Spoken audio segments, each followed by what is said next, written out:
नमस्कार. आज आपण 12व्या व 13व्या श्लोकाचा अर्थ जाणून घेणार आहोत.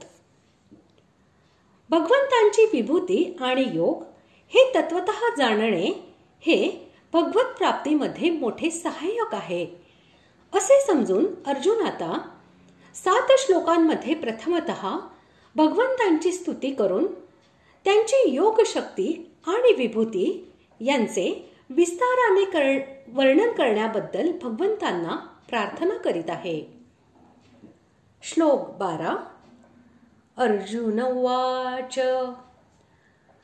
परं ब्रह्म परं धाम पवित्रं परमं भवान् पुरुषं शाश्वतं दिव्यमादिदेवमजं विभुम्. श्लोक 13. आहुस्त्वां ऋषयः सर्वे देवर्षिर्नारदस्तथा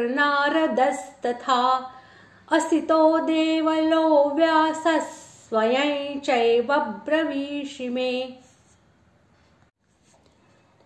श्लोकाचा अर्थ.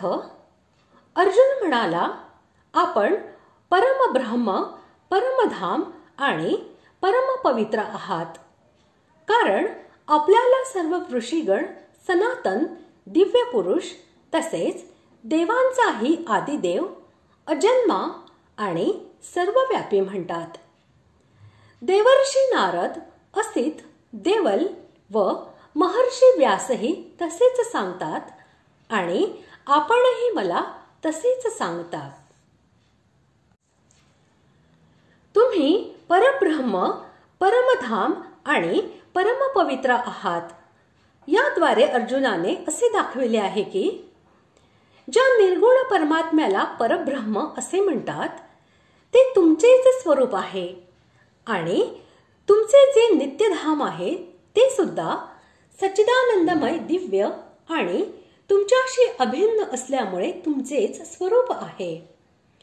तसेच तुमचे नाम, गुण, प्रभाव, लीला आणि स्वरूप यांचे श्रवण, मनन व कीर्तन इत्यादी सर्वांना पूर्णपणे परमपवित्र करणारे आहे.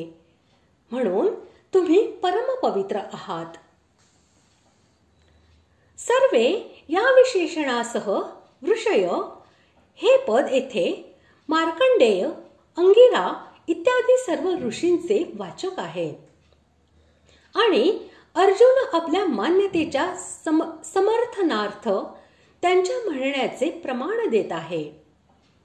अभिप्राय असा की ते लोक तुम्हाला सनातन, नित्य, एकरस राहणारे, क्षयविनाशरहित, दिव्य, स्वतः प्रकाशी आणि ज्ञानस्वरूप, सर्वांचे आदिदेव तसेच अजन्मा म्हणजे उत्पत्ती रूपी विकाराने रहित व सर्वव्यापी असे म्हणतात.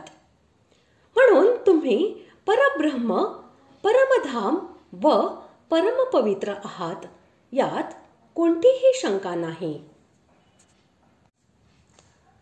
देवर्षी नारद, असित, देवल आणि व्यास हे चौघेही भगवंतांचे यथार्थ तत्वज्ञान जाणणारे, त्यांचे महान प्रेमी भक्त आणि परमज्ञानी महर्षी होत. हे त्यांच्या काळातील फारच मोठे सन्माननीय व महान सत्यवादी महापुरुष मानले जातात. म्हणून विशेषतः यांचीच नावे घेतली जातात. भगवंतांचा महिमा तर हे नित्यच गात असतात. भगवंताच्या महिम्याचा विस्तार करणे हेच यांच्या जीवनाचे मुख्य कार्य आहे. महाभारतामध्ये सुद्धा यांनी व इतर ऋषी महर्षींनी भगवंतांचा महिमा गायल्याचे अनेक प्रसंग आलेले आहेत. भगवान श्री कृष्णांचे संबंधात कोणत्या ऋषीने काय म्हटले होते याचे भीष्म पर्वामध्ये पितामह भीष्मांनी संक्षिप्त वर्णन केले आहे.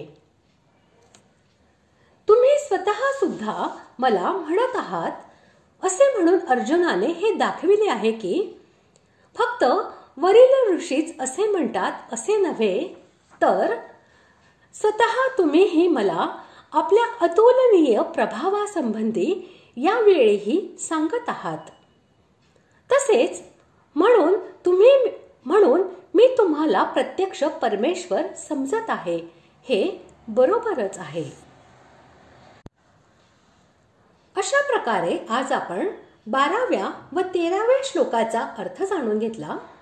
पुढील भागात आपण 14व्या श्लोकाचा अर्थ जाणून घेणार आहोत. धन्यवाद.